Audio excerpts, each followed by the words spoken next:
Hola, ¿cómo están? En esta clase vamos a hablar de un tema súper difícil, en verdad es súper fácil, pero uno se confunde muy fácil, que son los test diagnósticos. Vamos a hablar de la famosa sensibilidad, especificidad y todas esas cosas, ¿ya? Vamos a saber cómo se calcula la sensibilidad, la especificidad, los valores predictivos, tanto el valor predictivo positivo como el valor predictivo negativo, los dos, ¿ya? Y lo más importante, vamos a saber cuándo me están hablando de una cosa y cuándo de la otra, que eso es lo que la gente se confunde, así que vamos a centrarnos en particular en ejemplos y algunas preguntas relativas a este tema, ¿ya?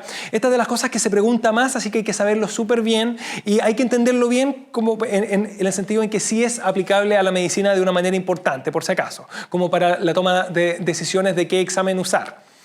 Ahora, la forma en que empieza habitualmente es con una tabla, con los enfermos y los sanos al lado, ¿cierto? Y aparte de eso se ve dentro de los enfermos y de los sanos a los cuales se les aplica este test diagnóstico, los que tienen el test positivo y los que tienen el test negativo, ¿ya? Ahora, en el primer cuadro acá, los enfermos que tienen un test positivo son los verdaderos positivos, ¿ya? Son un verdadero positivo en el sentido en que está positivo y era verdadero porque sí estaba enfermo, ¿ya? Luego, los sanos con un test positivo se llaman los falsos positivos porque aunque están positivos, en verdad se equivocó porque estaba sano, ¿ya? Así que es como bien lógico qué cosa significa. Luego, los enfermos con el test negativo son los falsos negativos, en el sentido en que acuérdense que el test está negativo, así que es negativo, pero estaba enfermo, así que obviamente el resultado es falso, está erróneo, está equivocado. Y finalmente, los verdaderos negativos son los que estaban sanos y el test salió obviamente negativo como confirmando que estaba sano, ¿ya? Así que está negativo y está en lo correcto, así que es un verdadero negativo. Ya, ahora, habiendo dicho eso, que suena bien lógico, vamos con lo difícil, ¿ya? La sensibilidad se calcula hacia abajo y la especificidad también se calcula hacia abajo. O sea, la fórmula ahí de la sensibilidad son los verdaderos positivos partido por el total de enfermos. Y si se fijan, hacia abajo el total de enfermos son los verdaderos positivos más los falsos negativos, ¿ya? Ahí yo le puse como un circulito en la parte inicial de la flecha, en sentido que arriba van los verdaderos positivos y abajo va el total de enfermos, por si acaso, ¿ya? En el caso de la especificidad, y fíjense que el circulito ahora está abajo, ¿ya? Se calcula como los verdaderos negativos, ¿ya? Dividido por el total de sanos, dígase los falsos positivos más los verdaderos negativos, ¿ya? En cambio, hacia el lado es que se calculan los valores predictivos positivos y valores predictivos negativos. Y el valor predictivo positivo son los verdaderos positivos dividido por el total de test que estaban con el resultado positivo, ¿ya? Y por el contrario, o en cambio, el valor predictivo negativo son los verdaderos negativos, pero esto dividido por el total de exámenes negativos, ¿ya? Hasta ahí uno dice, oh, qué sencillo, se me olvidó todo, ¿cierto? Y está bien, en el fondo esto no es algo muy fácil, pero sí me interesa que vean lo que les voy a mostrar ahora. La sensibilidad está partido por el total de enfermos y en general cuando yo hablo del total de enfermos estoy hablando de sensibilidad. O cuando yo hablo de un paciente el cual yo sé que está enfermo, estoy seguro que está enfermo, estoy hablando de sensibilidad, ¿ya? En el caso de la especificidad, si hablo del total de los pacientes sanos, seguramente estoy hablando de la especificidad. Y lo mismo, si tengo un paciente que está sano y estoy 100% seguro que ese paciente está sano, estoy hablando de especificidad también, ¿ya? En el caso del valor predictivo positivo, me está hablando de los test que están positivos, del total de test positivos. O sea, si yo sé que estoy hablando del total de los resultados positivos, o bien sé que tengo un paciente que llega con su resultado que está positivo y ya, estoy hablando de valor predictivo positivo. Y lo mismo si es que llegan con el examen negativo, un paciente que ya tiene el examen negativo, o bien el total de los exámenes negativos, voy a estar hablando del valor predictivo negativo, ¿ya? O sea, hay que saber con qué se relaciona cada una de estas cosas, que ya vemos que se relacionan con más de una cosa porque la fórmula incluye mucha información, pero me interesa que se aprendan esto más o menos como de memoria, en el sentido en que ayuda a responder estas preguntas que vamos a ver ahora. Así que empecemos, ¿ya?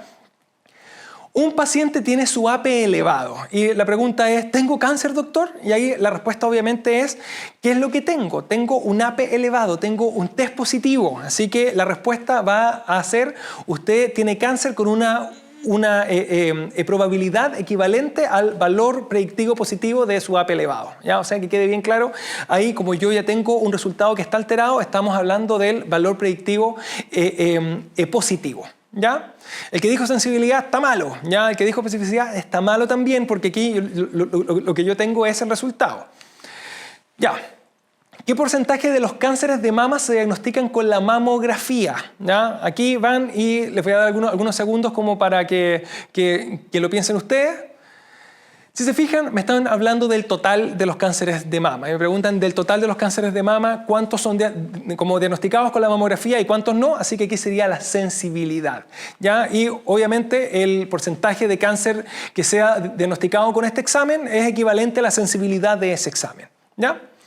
El siguiente, el 5% de las personas sanas tiene ANA que están positivos. Y esto es cierto, por si acaso. Entonces, aquí la pregunta es, ¿de qué me están hablando? ¿Las personas sanas o de los ANA positivos? ¿Ya? ¿Me están hablando del total de las personas sanas o del total de ANA positivos? ¿Ya? Y esta es muy, muy difícil, pero el que la tuvo buena, muy bien. El que no, aprenda ahora mismo, pero esta es la especificidad, ¿ya? ¿Y por qué? Porque me está diciendo que del total de personas sanas, el 5% de los exámenes está alterado, ¿ya? O sea, están falsamente positivos.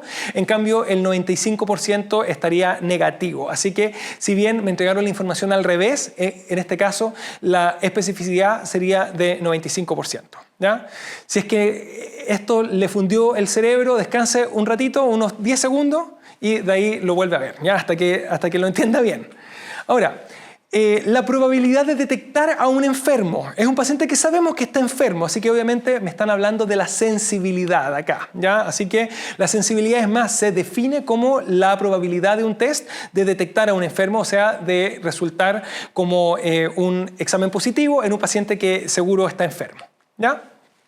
Llega una paciente y les dice, oh, a mi mamá le salió normal la colonoscopía, ¿ya? O sea, uno ya sabe que tiene un resultado que está negativo. O sea, lo que hay que ver acá es el valor predictivo negativo. O sea, uno le dice, mire, el valor predictivo negativo de la colonoscopía es 99,99%, así que con un 99,99% su mamá no tiene cáncer de colon, ¿ya? Ahora vamos con unas frases interesantes relacionadas con lo anterior, ¿ya? Para descartar una enfermedad se requiere un examen con una alta, ¿ya?, sensibilidad o especificidad, ¿ya? Ahí vayan y piénsenlo bien, dice para descartar, en ese caso se requiere una alta sensibilidad. Y vamos a explicarlo esto con otras palabras, que es la única forma en que se puede explicar, por si acaso, así que si suena muy largo es porque así es nomás, ¿ya? Para descartar una enfermedad se requiere un examen con una alta sensibilidad, y la explicación es que los exámenes muy sensibles resultan alterados o positivos en los pacientes enfermos. Por lo tanto, si es que está negativo, quiere decir que no está enfermo, ¿ya? Y por lo tanto descarto. ¿Por qué? Porque si es que hubiese estado enfermo, dado que es muy sensible, le habría salido un examen alterado, ¿ya? No sé si quedó claro, lo voy a repetir. ¿Por qué yo requiero una alta sensibilidad para descartar una enfermedad? Porque si el examen es muy sensible, me detecta a todos los enfermos. Y por lo tanto, si dijo que estaba negativo, es porque no está enfermo y por lo tanto descarto. ¿Por qué? Porque el examen era muy sensible y si hubiese estado enfermo lo hubiese detectado. Fui bien redundante en esto, pero espero que haya quedado claro, ¿ya? Lo mismo acá. Para confirmar una enfermedad se requiere un examen con una alta, y en este caso sería especificidad, y la explicación es la misma, pero al revés, ¿ya? Es como en el mismo modo, pero en sentido contrario, ¿ya? En el sentido en que para confirmar una enfermedad yo requiero un examen con una alta especificidad, porque los exámenes muy específicos resultan negativos en los pacientes sanos, y por lo tanto, si este paciente hubiese estado sano, le habría salido negativo. Así que si es que está positivo es porque no está sano, sino que está enfermo. Sí que se entiende, ¿ya? Lo repito, para confirmar una enfermedad se requiere un examen con una alta especificidad. ¿Por qué? Porque si es que está negativo, es que, o sea, si es que hubiese estado sano, ya, si hubiese estado sano, seguro le sale negativo. Y acá, obviamente, al haberle salido alterado, es porque el paciente está enfermo. Porque, repito, si hubiese estado sano, le habría salido negativo porque es un examen muy específico, ¿ya? Enredado, súper enredado, pero espero que haya quedado claro. Ahora, ¿cuáles son las características de las pruebas de screening en general? Ya uno de los test diagnósticos que se usan a veces son las pruebas de screening, que me sirven justamente luego para confirmar con algún examen que sea mejor, ¿ya? Pero dentro de sus características no se usan en cualquier enfermedad, se usan solamente en enfermedades que son potencialmente graves. Nadie me va a hacer un screening de resfrío, ¿cierto? Segundo lugar, debe tener una etapa inicial que sea tratable, en el sentido en que, ejemplo, un glioblastoma multiforme que es absolutamente incurable, en general, incluso cuando son bien pequeños, no vale la pena como hacer una prueba de screening, y una enfermedad que sea muy leve y que se pueda manejar fácil, incluso en las etapas más tardías, y sin que genere mayor daño, tampoco requiere de un screening, por si acaso.